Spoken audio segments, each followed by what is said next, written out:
A very good morning to all my dear students.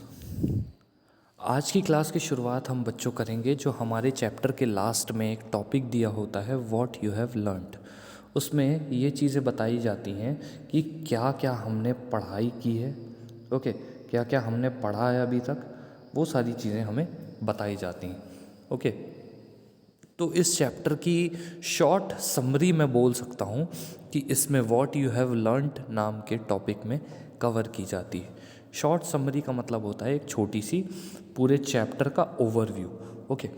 तो चलिए first point से start करते हैं। फर्स्ट पॉइंट है हमारा reproduction unlike other life process is not essential to maintain the life of an individual organism. बाकी life processes की तरह रिप्रोडक्शन ज़रूरी नहीं है किसी भी लिविंग ऑर्गेनिज्म को ज़िंदा रखने के लिए।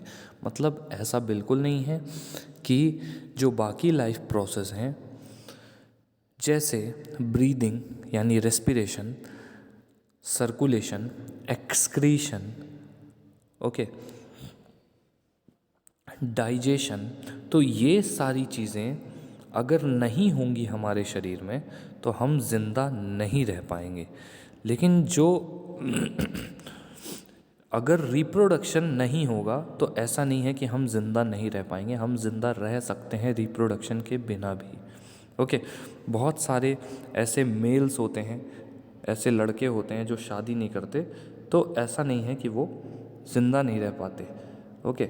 तो बच्चों रिप्रोडक्शन ज़रूरी नहीं है, reproduction is not a life process, क्योंकि लाइफ प्रोसेस में वही प्रोसेसेस आते हैं जो किसी भी लिविंग ऑर्गेनिज्म को ज़िंदा रखने में हेल्प करते हैं।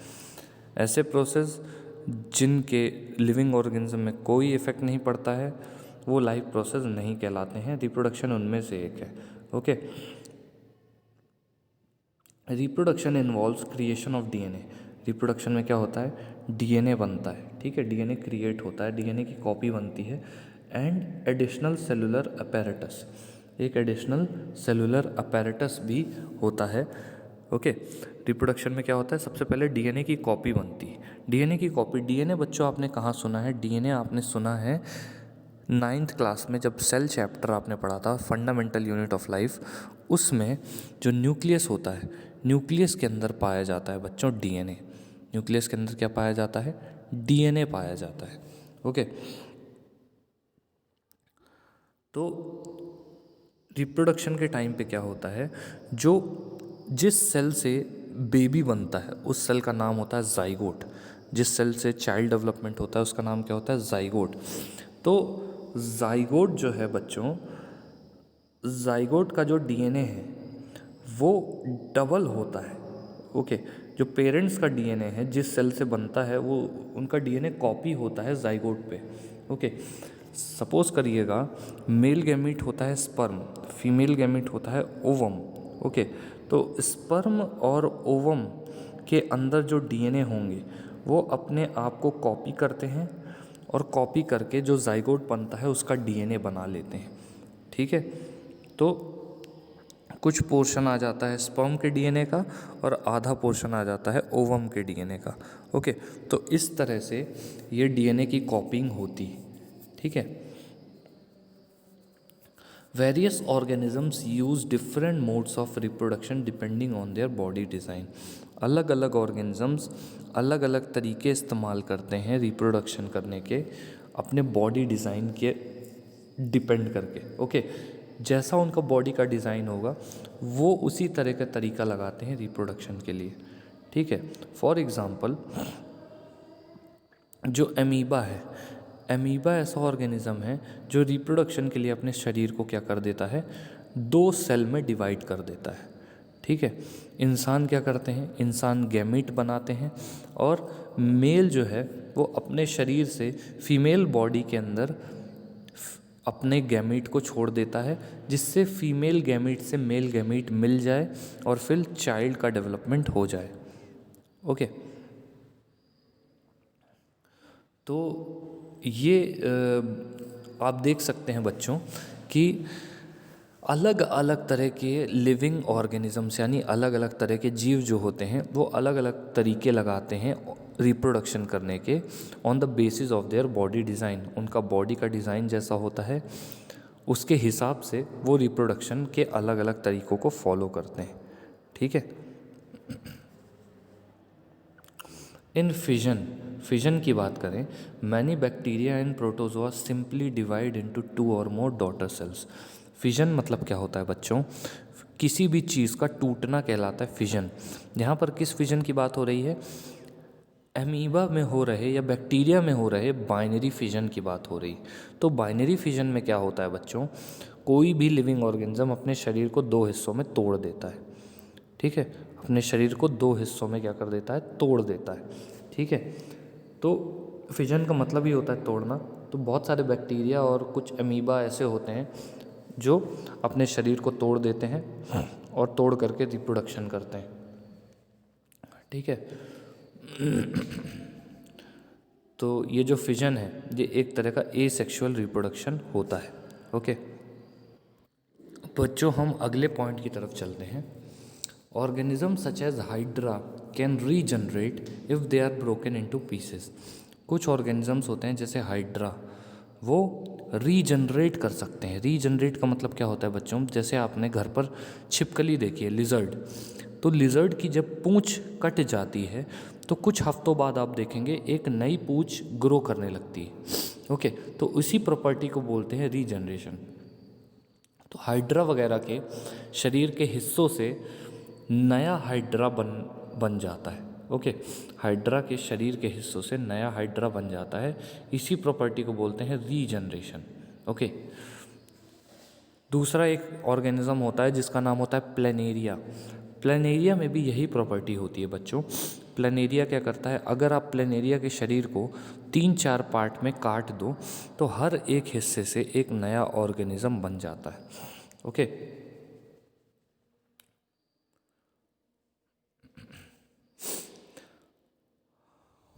They can also give out birds which mature into new individuals. ये जो हाइड्रा है ये बर्ड्स भी ग्रो करते हैं, यानी इनके शरीर से बर्ड्स निकलने लगते हैं और वो बर्ड्स नए इंडिविजुअल में कन्वर्ट हो जाते हैं या नए ऑर्गेनिज्म बन जाते हैं। ठीक है, root stems and leaves of some plants develop into new plants. Roots मतलब जड़ें, स्टेम्स मतलब पत्तियां और लीव्स, स्टेम मतलब तना और लीव्स मतलब पत्तियां। ओके, तो ये तीनों जो पार्ट हैं प्लांट के, इन हिस्सों से एक कुछ प्लांट्स में एक चीज़ होती है जिसको बोलते हैं वेजिटेटिव प्रोपोगेशन। ये जो वेजिटेटिव प्रोपोगेशन है बच्चों, ये एक तरह का एसेक्सुअल रिप्रोडक्शन है। इस वेजिटेटिव प्रोपोगेशन में क्या होता है बच्चों? कुछ पेड़ होते हैं जैसे शुगर केन हो गया, पोटैटो हो गया, ब्रायोफाइलम हो गया, रोज़ हो गया। तो इनके अलग अलग हिस्सों से, इन पेड़ों के अलग अलग हिस्सों से एक नया पेड़ बन जाता है। एग्ज़ाम्पल के तौर पर मैं आपको समझाना चाहूँगा, जो रोज़ होता है यानी गुलाब का जो पेड़ होता है, तो गुलाब के पेड़ की आप स्टेम को काट दें, अगर स्टेम का छोटा सा टुकड़ा काट दें और उस स्टेम के छोटे से टुकड़े को आप मिट्टी में लगा दें तो नया गुलाब का पेड़ उस टुकड़े से बन जाएगा। क्या बोला मैंने? कि अगर गुलाब के पेड़ के स्टेम के किसी हिस्से को आप काट कर ज़मीन पर लगा दें, मिट्टी पर लगा दें, तो उस हिस्से से एक नया गुलाब का पेड़ बन जाएगा। इस तरह की प्रॉपर्टी को बोलते हैं वेजिटेटिव प्रोपोगेशन। तो आपने यहाँ देखा गुलाब के पेड़ में आपने ये देखा कि स्टेम से नया प्लांट बन रहा है। अगर मैं दूसरे प्लांट्स की बात करूं जैसे शुगर केन, तो शुगर केन का जो एक अलग, आपने देखा होगा शुगर केन लंबा सा होता है और उसमें अलग अलग पोर्शंस बने होते हैं, छोटे छोटे। ठीक है, छोटे छोटे पोर्शंस बने होते हैं। आप किसी भी एक पोर्शन को काट करके ज़मीन पर लगा दें तो एक शुगर केन का पूरा प्लांट निकल आएगा। ये भी प्रॉपर्टी वेजिटेटिव प्रोपोगेशन है। तीसरा और सबसे कॉमन आपने देखा होगा अपने घर पर आलू को, पोटैटो। आलू जब आपके घर पर रखी रहती है तो कुछ दिन तक रखे रहने के बाद जो आलू में छोटे छोटे गड्ढे होते हैं, उन छोटे छोटे गड्ढों से नए नए आलू के प्लांट निकलने लग जाते हैं। नए नए आलू के छोटे छोटे ग्रीन कलर के प्लांट निकलने लग जाते हैं। ये भी क्या कहलाता है? Vegetative propagation. ठीक है। चौथा, आपने एक ब्रायोफाइलम करके प्लांट होता है, उसकी पत्ती के कॉर्नर से यानी पत्ती के मार्जिन से नए ब्रायोफाइलम के छोटे छोटे पौधे निकलने लग जाते हैं। जब वो पत्ती ज़मीन पर गिरती है तो वो जो छोटे छोटे पौधे होते हैं वो बड़े होने लग जाते हैं। ओके, और पूरा ब्रायोफाइलम का प्लांट बन जाते हैं। तो ये भी एक वेजिटेटिव प्रोपोगेशन का पार्ट है। ओके, तो आई होप बच्चों आप लोगों को वेजिटेटिव प्रोपोगेशन समझ में आया होगा। ये एक तरह का एसेक्सुअल रिप्रोडक्शन होता है। इसमें आप देख रहे हैं किसी भी दूसरे पेरेंट की ज़रूरत नहीं पड़ती। Okay, there are examples of asexual reproduction. कुछ एसेक्सुअल रिप्रोडक्शन के एग्जाम्पल हैं where new generations are created from a single individual. एक इंडिविजुअल से नए जनरेशन बन जाते हैं। एसेक्सुअल रिप्रोडक्शन में जैसा मैंने अभी बताया, पेड़ के कुछ हिस्सों से पूरा का पूरा पेड़ बनाया जा सकता था। तो ये एक तरह का एसेक्सुअल रिप्रोडक्शन है, क्योंकि इसमें आप देख रहे हैं कि किसी भी हिस्से से एक पूरा पेड़ बनाया जा रहा है और एक ही पेरेंट की ज़रूरत पड़ रही है, दो अलग अलग पेरेंट्स की ज़रूरत नहीं पड़ती।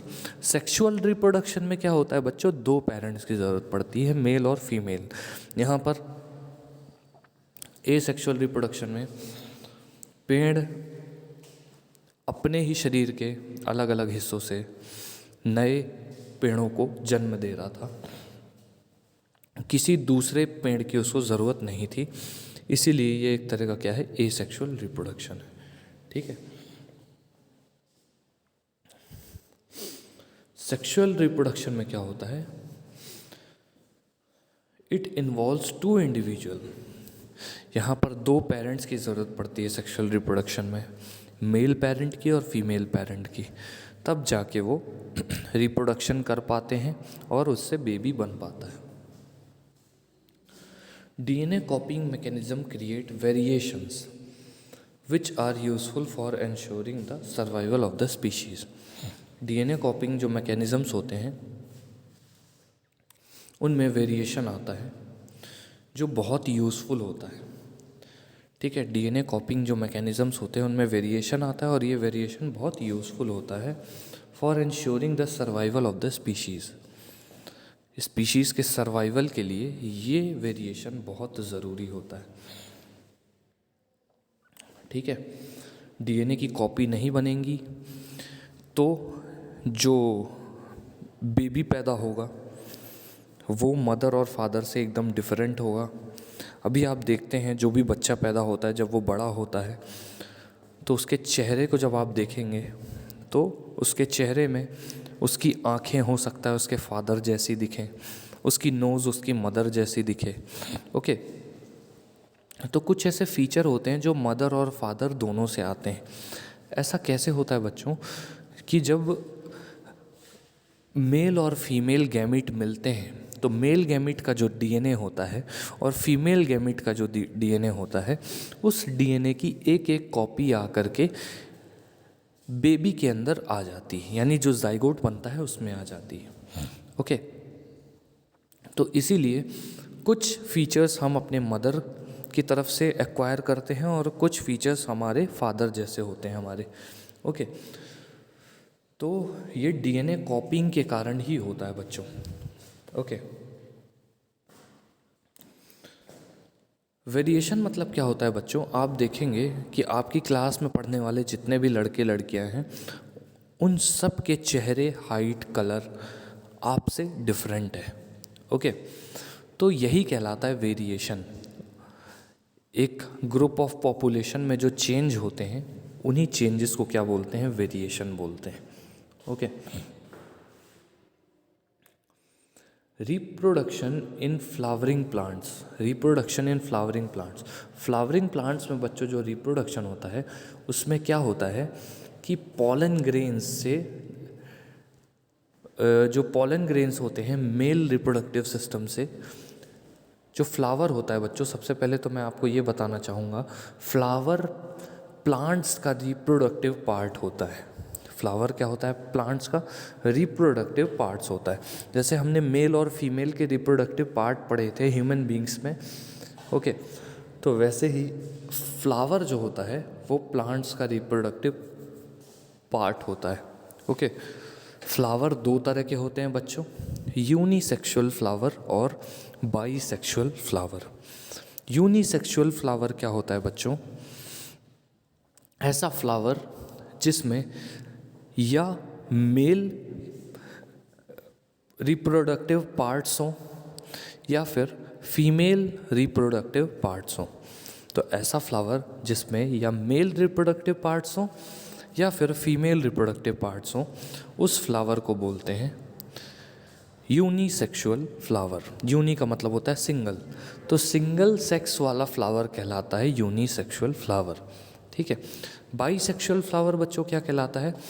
ऐसा फूल जिसमें मेल और फीमेल दोनों रिप्रोडक्टिव पार्ट्स एक साथ मौजूद हों, वो कहलाता है बाईसेक्सुअल फ्लावर, ठीक है। तो बच्चों जो बाईसेक्सुअल फ्लावर होता है, बाईसेक्सुअल फ्लावर में मेल और फीमेल दोनों पार्ट्स मौजूद होते हैं, ठीक है। तो अब जो सेक्सुअल रिप्रोडक्शन होता है वो कैसे होता है वो मैं बताता हूँ आपको। आपने बच्चों देखा होगा कभी किसी गार्डन में जब आप जाते हैं या फिर आप अपने घर के ही गार्डन पे देखते हैं, अलग अलग वैरायटी के अलग अलग कलर के फ्लावर आपको देखने मिलते हैं, ठीक है। वो अलग अलग वैरायटी के जो फ्लावर होते हैं वो इंसेक्ट्स और एनिमल्स को अट्रैक्ट करने के लिए इतने कलरफुल बनाए जाते हैं।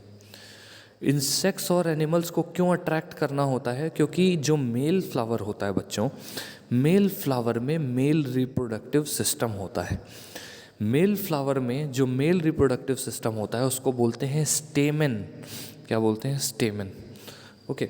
स्टेमेन के दो हिस्से होते हैं, एक लंबी सी डंडी होती है जिसको बोलते हैं फिलामेंट, और एक बल्ब जैसा स्ट्रक्चर होता है जिसको बोलते हैं एंथर, ठीक है। वो जो एंथर होता है बच्चों, उसमें भरे हुए होते हैं पॉलन ग्रेन्स। एंथर में क्या भरे हुए होते हैं? Pollen grains, okay. और ये पॉलन ग्रेन्स के अंदर होते हैं germ cells, male germ cells.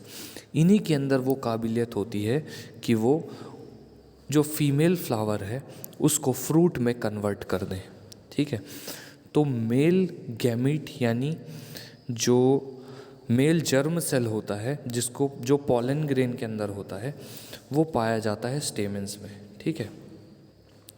Female germ cell की मैं बात करूं तो फीमेल जर्म सेल पाया जाता है बच्चों, फीमेल जर्म सेल पाया जाता है। अब मैं बात करता हूं बच्चों फीमेल रिप्रोडक्टिव पार्ट की, तो फीमेल रिप्रोडक्टिव पार्ट को बोलते हैं पिस्टिल। क्या बोलते हैं? Pistil, okay. तो पिस्टिल में बच्चों 3 पार्ट आते हैं। सबसे ऊपर वाला पोर्शन होता है स्टिग्मा, जिस पर पॉलन ग्रेन लैंड करता है या गिरता है, ठीक है। दूसरा पोर्शन होता है स्टाइल, जो लंबा ट्यूब जैसा पोर्शन होता है, और तीसरा पोर्शन होता है ओवरी, जहाँ तक मेल पॉलन ग्रेन से निकलने वाले जर्म सेल को जाना पड़ता है फर्टिलाइजेशन के लिए, ओके। तो फीमेल रिप्रोडक्टिव पार्ट को क्या बोलते हैं बच्चों? पिस्टिल। इसके 3 हिस्से होते हैं, स्टिग्मा, स्टाइल और ओवरी, ठीक है। ओवरी का फर्टिलाइजेशन होता है और उस फर्टिलाइजेशन के कारण बच्चों जो ओवरी है वो बन जाती है फ्रूट, ओके। ओवरी क्या बन जाती है? Fruit, okay. तो 2 प्रोसेस होते हैं बच्चों, पॉलिनेशन और फर्टिलाइजेशन। ये दोनों मैं आपको समझाना चाहूँगा। मेल फ्लावर से निकलने वाले जो पॉलन ग्रेन्स होते हैं वो पॉलन ग्रेन किसी एनिमल द्वारा, किसी प्लांट, किसी एयर द्वारा, किसी विंड द्वारा फीमेल पार्ट तक पहुंचा दिए जाते हैं। कहाँ पहुंचा दिए जाते हैं? फीमेल पार्ट तक। जब वो फीमेल पार्ट तक पहुंचा दिए जाते हैं और जैसे ही वो फीमेल के स्टिग्मा में गिरते हैं पॉलन ग्रेन्स, उस प्रोसेस को बोलते हैं पॉलिनेशन। इस पॉलिनेशन के लिए ही फ्लावर्स इतने कलरफुल बनाए जाते हैं। अगर पॉलिनेशन नहीं करना होगा तो फ्लावर्स को कलरफुल नहीं बनाना होगा। ओके, फिर पॉलिनेशन के बाद क्या होता है बच्चों, जो मेल फ्लावर होता है उससे निकलने वाले जो पॉलन ग्रेन है वो गिर जाते हैं फीमेल फ्लावर के स्टिग्मा में, ये कहलाता है पॉलिनेशन। पॉलिनेशन के बाद वो जो पॉलन ग्रेन गिरा हुआ है कहाँ पर, फीमेल फ्लावर के स्टिग्मा के ऊपर, तो वो पॉलन ग्रेन एक ट्यूब जैसा स्ट्रक्चर बना लेता है, एक ट्यूब बना लेता है। वो ट्यूब कहाँ जाती है बच्चों, वो ट्यूब सीधा जाती है ओवरी तक। ओके, और मेल जर्म सेल को ओवरी तक पहुंचा देती है। जैसे ही मेल जर्म सेल ओवरी में मौजूद एग सेल को मिलता है, उस प्रोसेस को बोलते हैं फर्टिलाइजेशन। ठीक है, तो आई होप आप लोगों को ये दोनों क्लियर हो गए होंगे।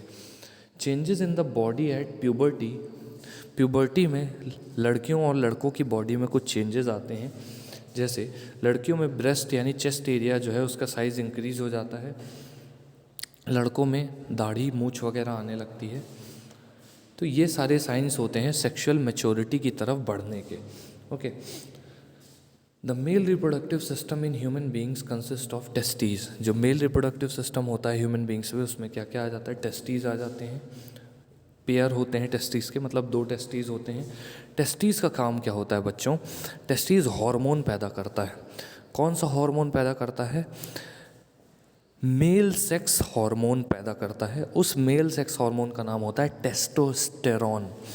टेस्टोस्टेरॉन जो हार्मोन होता है बच्चों, उसी के कारण आपकी हाइट इंक्रीज़ होती है, आपकी जो वॉइस है वो भारी होती है, और तीसरा सबसे ज़रूरी काम क्या होता है उसका, टेस्टोस्टेरॉन हार्मोन का, कि आपकी दाढ़ी और मूंछ आती है। ओके, तो ये काम होता है टेस्टोस्टेरॉन का। और दूसरा काम और सबसे ज़रूरी काम टेस्टिस का कौन सा होता है, स्पर्म्स बनाना, यानी मेल गैमीट को बनाना। ठीक है, तो टेस्टिस आते हैं मेल रिप्रोडक्टिव सिस्टम में। वास्ट डिफरेंस मतलब वो ट्यूब आती है जिससे टेस्टिस में बने हुए स्पर्म्स जाते हैं। ओके, फिर सेमाइनल वेसाइकल आती है, प्रोस्टेट ग्लैंड आता है, यूरेथ्रा आता है और पीनस आता है। ये 5 आप याद रख लीजिएगा।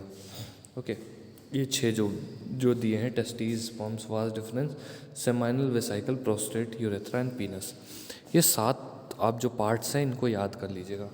ठीक है, जो फीमेल रिप्रोडक्टिव सिस्टम होता है ह्यूमन बींग्स में, उसमें ओवरीज आते हैं, फेलोपियन ट्यूब आती है, यूट्रस आता है और वेजाइना आता है।